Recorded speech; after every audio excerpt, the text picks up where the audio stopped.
A few weeks ago, Evildea posted a reaction video reacting to my video talking about his opinion on flashcards. And at the beginning of the video, he ran this little exercise to prove a point. A few minutes in, he closed his eyes and he tried to remember what he'd just seen on the screen. He was making the point that your brain filters out almost everything you see except what's inside your focus. But in his demonstration, something interesting happened. We're what, 3 minutes 36 seconds in. What can I remember from this video? Okay, if I close my eyes now, what do I remember?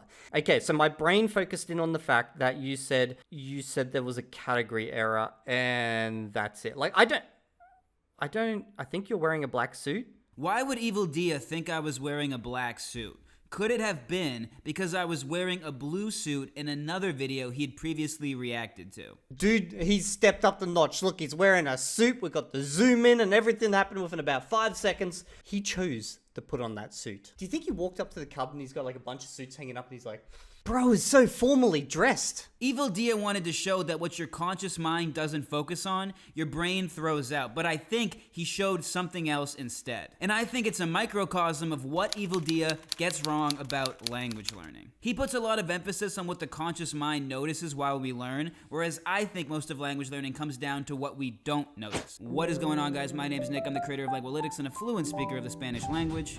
The ultimate point Evildea was trying to make with that exercise is that most of what comes through your brain when you're listening to input gets discarded. Your brain is excellent at filtering out the vast majority of stuff it cannot utilize at that exact moment. And that is the problem with just doing input without any type of focus study. You focus on the part you care about and everything else gets tossed out. When Evildea tried to remember my video with his eyes closed, pulling only from what he consciously focused on, he produced a visual image of me inside his head. It was wrong in the literal sense because I wasn't wearing a black suit in that video, but it definitely wasn't random. Somewhere in his brain was context attached to me, and part of that context was me wearing a suit or me generally dressing formally. And when he went to reconstruct his current image, that context came with it, whether he noticed or not. The point of the demonstration again was to show he can only recall what he's focusing on. Yet he drew an image of me that wasn't actually there, so therefore I think it's a reasonable assumption to make that that didn't come from his conscious focus. And the reason I want to start this video with that example is probably similar to the reason he wanted to start his video with that example, except my reason makes the opposite point. I think we should be really careful on how much emphasis we put on what our conscious mind notices when we're learning a language. Because if we're not careful, we end up chopping off a huge portion of what's doing the work when we're learning languages. I know Evildea is a programmer, so I assume he has a math background.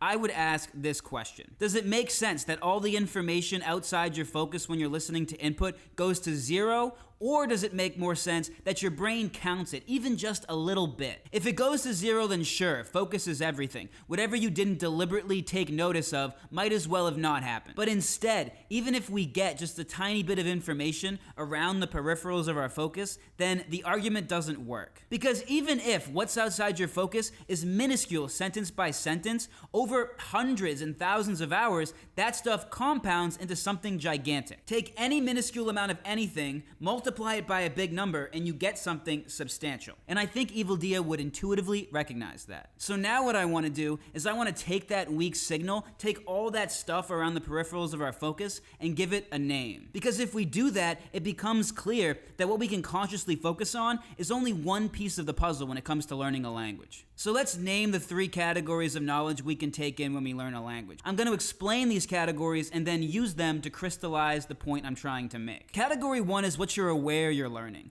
Category 2 is what you're not aware you're learning. And category 3 is what nobody is aware we're learning. Everything we can visually see in a language, the words, the basic grammar, the very basic structures. For most people, that's category 1 knowledge. That's the part of the language that's the most visible. But category 2 knowledge is knowledge that entered our minds without us consciously knowing it did. And I want to give some examples of what this kind of knowledge usually is. Imagine you're learning English and you hear a girl say, "I'm going to the mall with my bestie." Now in the moment, you might not have focused on the fact that it was a girl who said bestie. All you care about is bestie means friend, therefore I understand the sentence, I carry on. But you might notice over time that only women ever use that word, and that context becomes important because when a man uses the word bestie, it carries some implicit connotations. Another example of category 2 information for me was Argentinian intonation. I got a lot of input from my girlfriend from Argentina over the course of my fluency. And 2.5 years later, I've realized what that's done to my Spanish. I just naturally speak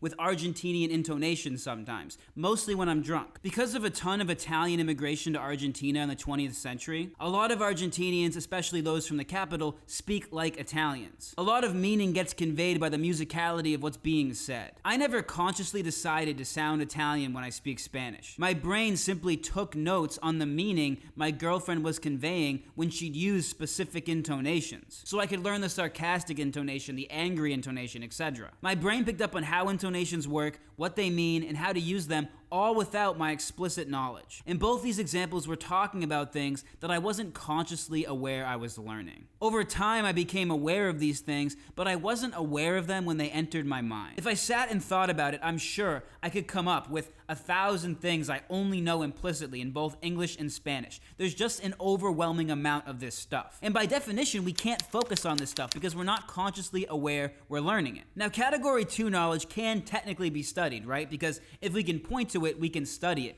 I can make a flashcard deck called Only Spanish Words That Women Use, or a flashcard deck called Spanish Spoken in an Argentinian Dialect that would reveal the person is angry with you. I would make fun of you if you did that, but you technically could do it. However, category 3 knowledge cannot be studied. Category 3 knowledge isn't, oh, I didn't realize that until you pointed it out to me. That's category 2 knowledge. Category 3 is stuff that's so implicit that nobody knows we know it. Now, category 1 knowledge and category 2 knowledge, those were personal categories. Those are things that are different between people. People who do more explicit study are going to be more consciously aware of what they're learning. But in category 3, we have things about language that nobody has noticed. No psychologist, no linguist, nobody. Anything in category 3 that I try to give an example of will just become category 2 knowledge. So I literally can't give you an example of anything in category 3. I'd have to know about something that nobody knows about. This would be the part of the language that's painfully implicit. You could call it the texture of the language. These are things that can make the same phrase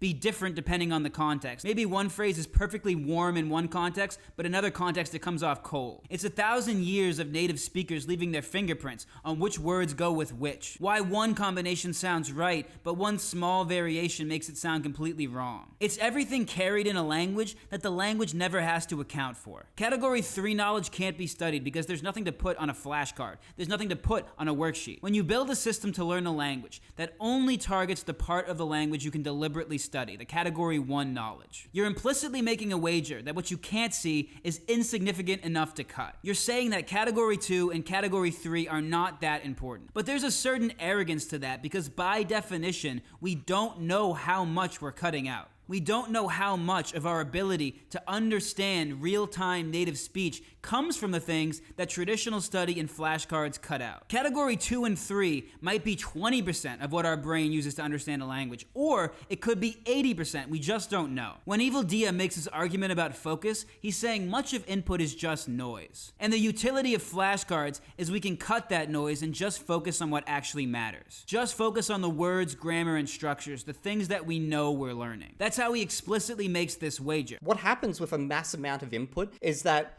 your brain is going to focus in on just a specific little bit here and there.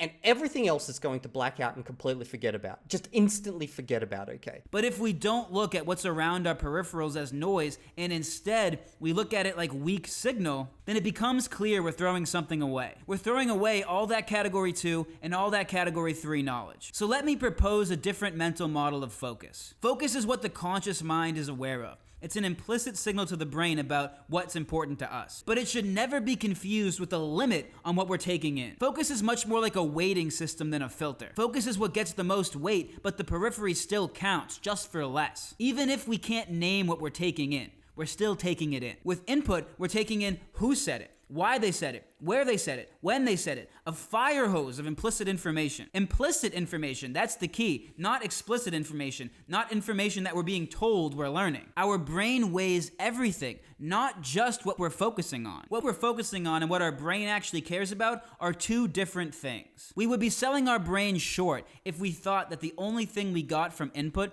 was the stuff that our mind could take conscious inventory of. That kind of outlook does lead you to the idea that flashcards are more efficient. If you discount all of the stuff that happens outside our focus, it leads you to the same conclusion that Evildea draws. In my original response, I asked this question. Evildea says in his experience, flashcards can get you to fluency 3 times faster. Let's grant that they can get you to some level of fluency faster. Do they do that at the cost of depth? And this was his response. No, not necessarily, because what is depth when it comes to a language? Depth is usually an understanding of the culture and just having more words, basically. Like having more words, more verbs, maybe some more complex structures, proverbs, stuff like that. Depth, the way I mean the word, is not cultural references. If Evildea thinks the reason I'm saying we shouldn't do flashcards is because we won't know what time Argentinians eat dinner or who Mexico's favorite soccer team is, then I understand why he writes off the argument. His response gives the impression that he doesn't have this category of implicit but important. And that's congruent with his view that flashcards speed up fluency by cutting out noise. But to me, depth is everything in category 2 and everything in category 3. The stuff we're not aware we're learning and the stuff that nobody is aware we're learning. Depth is not no more words or no more structures.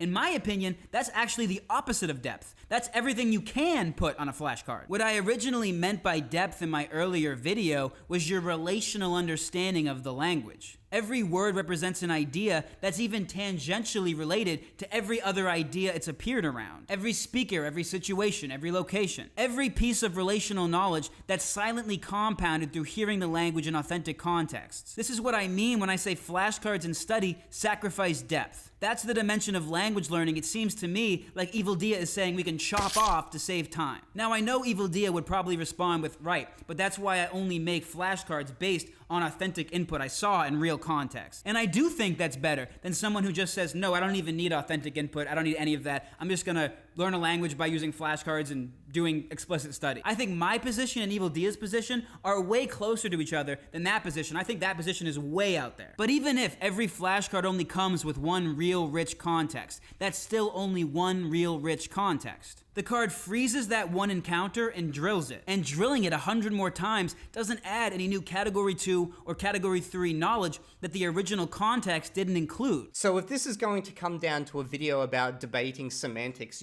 context versus not what is context and what isn't context, well, it has context. You just didn't see the context. This is not a semantic difference, as Evildea said in his last response. This is kind of an aside. Sure, you can say a flashcard is borrowing context from input, but do you see what you're saying there? You're saying, yes, context comes from the input. Flashcards do not carry context on their own. And there's an obvious material difference when you're watching input and you're taking in the context in real time versus drilling it on a piece of paper. There is a real material difference between a flashcard and authentic input. I'm not sure why that's become a controversy in the comment section. The way I look at this is if I said to Evildea, Evildea, flashcards aren't really a more focused version of input. Of course a flashcard is more focused than input. A flashcard's entire purpose is to strip away. How can you strip away all of the relational information from a sentence and still say it has context? And I know this is tricky in English because context means two things. Context can just mean the sentence surrounding a word on a flashcard, yes. But if I give you a flashcard that says, I went to the party,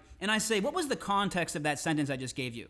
You'd be like, what? That question doesn't make sense. There was no party. I didn't go anywhere. It's just words on paper. There is no context. So I get how this gets confused, but there is a real material difference between flashcards and authentic input that we have to acknowledge. Now, the real disagreement here was never really about flashcards. It's about what we think we're doing when we learn a language. And that's why this gets a little bit more heated than other topics in the comments, in my opinion. If language learning is mostly the conscious mind collecting words, grammar, and structures, then Evildea's model makes sense. Find the thing you want, isolate it, drill it, speed up your fluency. But if language learning is mostly your brain building a relational model of a language from thousands of authentic encounters, then the conscious part is only the surface. It's the part we can point to, it's the part we can put on a card, but it's not the entire process. Focus matters, of course it matters. What you pay attention to gets the strongest signal, but focus is not the boundary of learning. I promise you that your brain is taking in way more information than your conscious mind can account for. And that's the problem with discounting your brain's innate pattern recognition abilities just because you don't consciously feel them. You come to this conclusion: I don't feel it, so therefore it must be noise. And once you say that, you actually limit your ability to efficiently learn a language. Because instead of saying, yes, my brain can handle huge amounts of implicit information when I'm watching input, you say, no, I can only focus on specific sentences or specific structures, one flashcard at a time, one audio clip at a time. That does not speed you up, it slows you down. Because you're taking in way less implicit signal per unit of time. And that's the reason that input-based learners will all inevitably have mountains more category 2 and mountains more category 3 knowledge than someone supplementing explicit study methods. My point here about efficiency does have a caveat though, I don't want to be misunderstood. Having more category 1 knowledge will speed up your ability to produce the language, and it will enable you to do vocab and grammar math to directly translate from one language to another. That's a direct result of having more knowledge you know, and for people who watch my channel, I call that rational knowledge. Doing flashcards and explicit study will make you appear more impressive and more fluent in the short term, but that's definitely not the same thing as more quickly building an automatic implicit comprehension. This is exactly where the idea for an intermediate plateau comes from as it's used popularly. The plateau is the moment people realize they haven't been building